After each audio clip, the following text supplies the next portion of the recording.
Latest news के लिए हमारे channel को सब्सक्राइब करें और नोटिफिकेशन सबसे पहले पाने के लिए बेल आइकॉन प्रेस करें।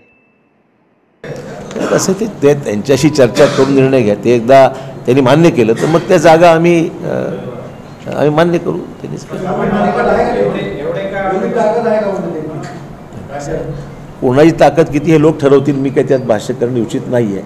परंतु आम्ही त्यांना सर्वांचीच ताकद काही ना काही प्रमाणात आहे. कोणाला किती मतं मिळाली मागच्या वेळेस हे सुद्धा समोरच आहे. त्यामुळे हे सगळं जे काही गठबंधन आहे हे झालं तर अधिक फायदा होईल आणि 70% मतदान नहीं, मला असं काय म्हणायचं नाही. उनकी डिमांड कितने जगह की है? मैंने बताया, उन्होंने खुद कहा कि जगह की बात ही नहीं है. उनका बयान आया है कि जगह की बात नहीं है. संविधान के चौकट में आरएसएस के बारे में कार्रवाई करने के बारे में उन्होंने कुछ कहा है, वो हम तैयार है उसके बारे में. त्यांनी जाहीरपणे 12 ते म्हणलेले आहेत. परंतु चर्चेमध्ये त्यांनी आज स्पष्ट केले की चर्चे हा नाही. असं आहे, मला या बाबतीमध्ये कुठली भाष्य करायचं नाही. आम्ही आघाडी यशस्वी व्हावी याकरता सर्वांचीच ताकद एकत्रपणे आणण्याचा आमचा प्रयत्न आहे. डेडलाइन तो इलेक्शन कमीशन सेट करेगा, वही डेडलाइन समझ लीजिए आप. इलेक्शन कमीशन का प्रोग्राम आने वाले 2-4 दिनों में तो लग ही जाएगा. तो जो प्रोग्राम आएगा वही डेडलाइन समझ लीजिए, और क्या कर सकते हैं. समाजवादी पार्टी से उत्तर प्रदेश में गठबंधन नहीं हुआ हमारे, और वो महाराष्ट्र में भी संभावना मुझे लगती नहीं है. प्रयास जारी है उनका, पर वो मुझे लगता नहीं इसमें कोई रास्ता. अगर वो भिवंडी मांग रहे हैं, मुंबई के भी कुछ मांग रहे हैं. यही प्रॉब्लम है थोड़ा सा. उसमें रास्ता कितना निकल सकता है मैं अभी आज बयान नहीं कर सकता हूँ. जागेविषयी मी आज कुठेही इथे ज्या दिवशी सर्व जागेंच्या बाबतीमध्ये शिक्कामोर्तब होईल त्या दिवशी जागा जाहीर केल्या जातील.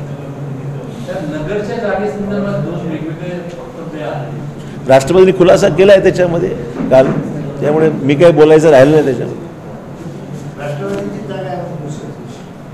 नाही, जागा असं आहे की 26-22चा फॉर्म्युला जवळपास काँग्रेस राष्ट्रवादीचा झालेला आहे. त्या जागेमध्ये आदला बदल कुठे करायची गरज असेल तर दोन्ही पक्षाला मान्य आहे तो फॉर्म्युला. त्यांचं उत्तर अपेक्षित आहे. आम्हाला उत्तराची वाट पाहतो. MIM ने कहा ना, उन्होंने मुझे आज बयान जो दिया है उम्मेडकर जी ने कि MIM जगह कॉन्टेस्ट नहीं करेगी, ऐसा उन्होंने अगर उन्होंने ये कहा है कि MIM चा अडथळा असेल, OWCG ने जो मेरी बात उन्होंने कोट की आज के पेपर में कि MIM की अगर उसमें मुश्किल है तो MIM नहीं कॉन्टेस्ट करेगी. ये खुद OWCG ने कहा है, बयान में कहा है उन्होंने. हां, बाकी पत्रकार सोडून बाकीच्या मंडळींना विनंती आहे की बाजूच्या हॉलमध्ये बसा. आपण अच्छा, मुझे पता नहीं, अब उनको फैसला करना है.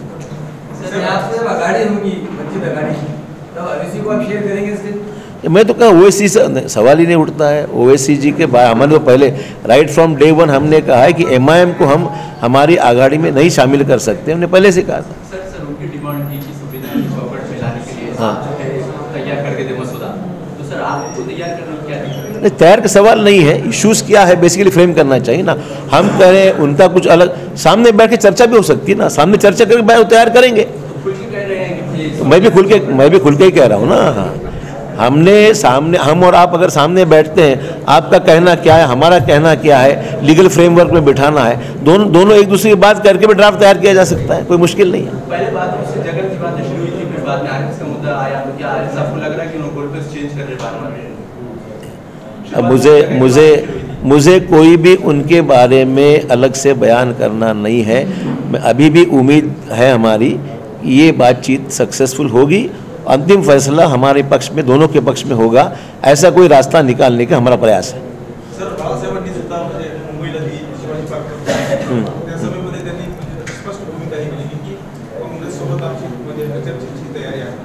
हो ना, आम्ही कुठे म्हणतो आता 3 महिन्यापूर्वी त्यांनी जो प्रस्ताव ठेवला होता काँग्रेसकडे, तेव्हा जर म्हणजे आपण हा विषय कुठून घेतला असं कुठला हा नंतर आला विषय ना. हा विषय सातत्याने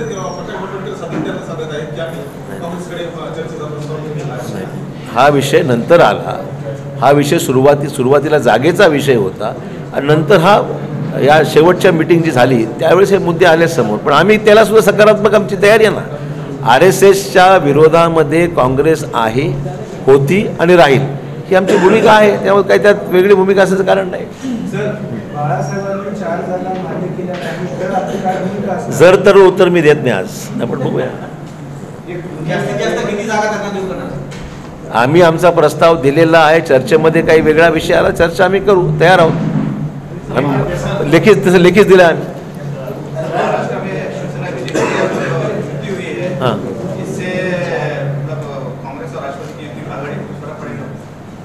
नहीं कोई फ़र्क नहीं पड़ेगा. उसमें क्या फ़र्क पड़ेगा? ऐसा है कि उनकी है जो आइडियोलॉजी है, चाहे वो सेना हो, बीजेपी हो, 5 साल का कारोबार जो भी किया है वो बातों से स्पष्ट है कि इसमें आम आदमी को एक गुमराह करने का काम हुआ है. उसलिए उनकी युति हो या न हो उससे आम आदमी की भूमिका में कोई खास फ़र्क पड़ेगा ऐसा मुझे लगता नहीं है. लोग ये 5 साल के कारोबार से परेशान हैं और लोग उनके पक्ष में आज नहीं है. चाहे वो युति हो या ना हो कोई फर्क नहीं पड़ता.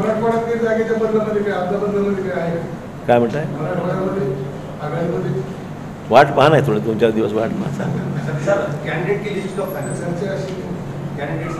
ये आघाड़ी हमारी तकरीबन बाकी सीटों पर हमारे कांग्रेस और एनसीपी की जो बातचीत हुई है वो अभी फाइनल स्टेज पर है.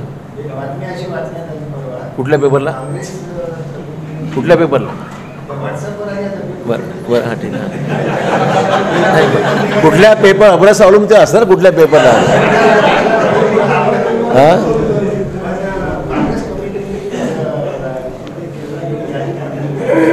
हां ही बातमी कपोलकल्पित बातमी आहे. आम्ही राहुलजींकडे अद्याप कुठली यादी पाठवलेली नाही. छाननी समितीची बैठक एक झाली आता होणाऱ्या 2-4 दिवसांमध्ये आणि त्या बैठकीनंतर ती यादीला शिक्कामोर्तब करून सेंट्रल इलेक्शन कमिटीकडे यादी जाईल. राहुलजीकडे आम्ही अद्याप कुठली यादी पाठवलेली नाही. ती बातमी कोणीतरी हितचिंतकांनी दिली आहे. महाराष्ट्रात सोडलं तर लोकसभेसाठी कोण उमेदवार असेल? काही त्याची आज मी उमेदवार काही सांगू शकत. जोपर्यंत निर्णय होत नाही तोपर्यंत उमेदवारची कुठली आहे सांगू शकत नाही. लोकसभा विधानसभा एक साथ होने के चांसेस? मैंने तो कहा था, अब देखते हैं, परसों मालूम पड़े. 2 दिन रुकी है. सर बाळासाहेबांनी महागाई सामील राष्ट्रवादीच्या आठवड्यात राहायचं सुरुवातीचं वक्तव्य केलं तर ती भूमिका बदलली का बाळासाहेब? मला माहीत नाही बघ. त्यांनी काही त्यांची स्टेटमेंट्स आज पेपरला आलं म्हणून माझी भूमिका आहे मी मांडली या ठिकाणी. त्यामुळे राष्ट्रवादी संदर्भातली कुठली अडचण असं माझ्याबरोबर आम्ही जो चर्चेला गेलो छगन भुजबळजी होते, ते होते, मी होतो आणि काही आमचे नेते होते. त्यामुळे राष्ट्रवादी संदर्भातलं कुठलं त्यांच्या मनामध्ये काही किंतु परंतु आहे असं मला वाटत तर नाही. अभी टाइम है ना. विधानसभा का अभी चर्चा हुई नहीं है. जब आएंगे तब देखेंगे. फौजी जो हमले हुए, आतंकी हमले, हाँ, उस पर राजकारण किया जा रहा है. निश्चित तौर हमारा देखिए पुलवामा का जो इंसिडेंस है वो देश के लिए बहुत ही दुखद घटना है और पाकिस्तान की निंदा करने जैसी घटना है. हमारे 42 से भी ज़्यादा लोग शहीद हो गए और शहीद होने के बाद में ऐसे वक्त में हमारे कांग्रेस अध्यक्ष राहुल गांधी जी ने ये बयान जारी किया कि हम इस समय में हम सरकार के साथ में हैं. इसलिए किया कि हम देश को इस वक्त में कोई पॉलिटिकल एजेंडा हमारा नहीं है. हम चाहते कि हमारे जो सैनिक है, डिफेंस फोर्सेस है, उनका हौसला बढ़ाना हमारा काम है.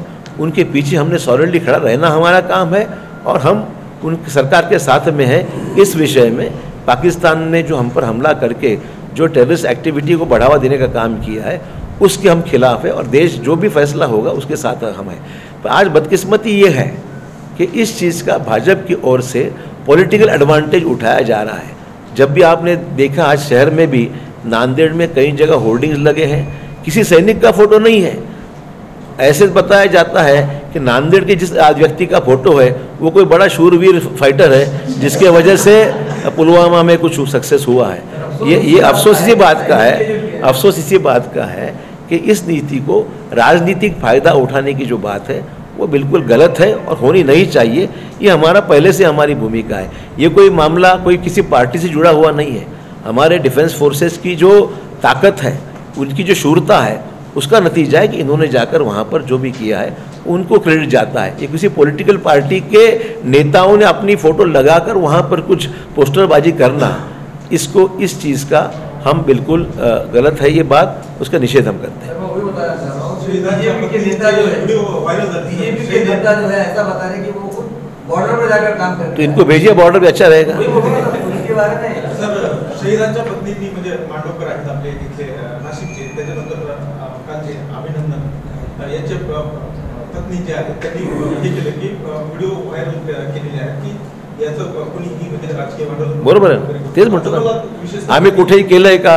भाजपला विशेष त्यांनी हो ना, म्हणून तर सांगतो ना, नांदेडचं उदाहरण झालं तर नांदेडमध्ये जे काही होर्डिंग लावल्या गेलेल्या आहेत त्याच्यामध्ये कुठल्या सैनिकाचा फोटो नाही आहे, भाजपच्या नेत्यांच्या आणि कार्यकर्त्याचेच फोटो आहेत. म्हणजे राजकीय फायदा निवडणुकीमध्ये घेण्यासंदर्भातलाच हा विषय आहे. येडियुरप्पाचं स्टेटमेंटच आहे, इकडे सैनिक जात आहेत, वीरगतीला प्राप्त होत आहेत आणि तिकडे म्हणतात आपल्या जागा वाढणार, 22 जागा तरी नक्की मिळतील म्हणून या सगळ्या ह्याच्यावर, अशा प्रकारचं स्टेटमेंट येडियुरप्पांचं आहे. म्हणजे सरळ त्यांनी त्याची जी काही राजकीय खेळी आहे यांची ती उघड आहे की याचा फायदा राजकीय दृष्टी उचलण्याकरता भाजप आता सरसावली आहे, एवढंच म्हणावं लागेल. देखिए, आतंकवादी हमला तो निश्चित तौर पर है, क्योंकि लोगों की मौत हुई है. एक एक्सप्लोजिव से भरा हुआ जब गाड़ी आती है वो उसके ऊपर उसका एक्सीडेंट होता है, उसके हमारे सीआरपीएफ जवानों पर उसका वो पूरे मारे जाते हैं, एक्सप्लोजन होता है. तो निश्चित तौर पर यह आतंकी हमला है जिसको पाकिस्तान का समर्थन है, ये बात कभी छुपी हुई नहीं है, वो तो बियॉन्ड डाउट प्रूव हो गई है. राज ठाकरेंनी असं वक्तव्य केलं की हा राजकीय म्हणजे तिथले सैनिक जे पुलवामाचे ते राजकीय बळी ठरले. नाही, मला राज ठाकरेंनी काय म्हटलं मला माहीत नाही आहे, पण सोशल मीडियावर अनेक प्रकारची बातम्या सध्या व्हायरल होत आहेत. ते सत्यता जोपर्यंत पडताळली जात नाही तोपर्यंत काय वक्तव्य करणं उचित नाही आहे. सर, 300 किलो आरडीएक्स भरलेली गाडी जेव्हा